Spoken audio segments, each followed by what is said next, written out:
Hey guys, after I uploaded my videos in section 2, I kind of realized that there were a few things that I wanted to clarify a bit more. So I made this video. It's gonna be really brief. Um and it's about normalization. Which I think there were a few confusing things in there.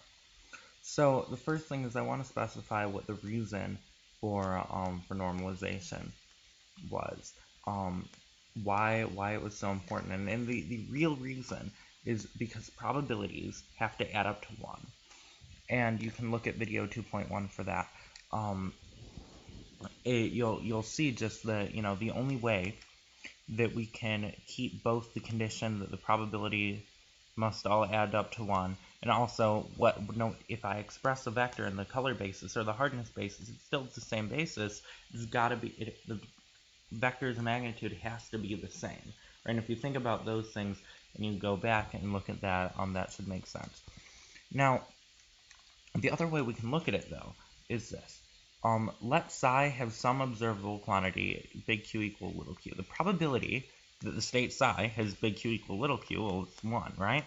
But if we look at our postulate from before, that would be the inner product of psi and psi norm squared, right? And I think in a few of my videos I did forget the squared part, the norm squared part, which is my bad. I've done that a few times in section 2. But uh, so this has to be equal to 1, right? Well, since psi inner product with psi, right, is psi norm squared, that has to be positive. The only way a positive number norm squared could be 1 is if that number is 1, right? So psi inner product with psi is 1. And now, since we know that psi inner product with psi is, right, c1 norm squared plus c2 norm squared plus, on and on if we express psi in a orthonormal basis, right? Then we know, right, that these definitions are equivalent, right? Because this thing, psi inner product with psi, has to add up to 1. That's what the probability is adding up to 1 mean. So these definitions are consistent, and that's just what I wanted to point out on this video.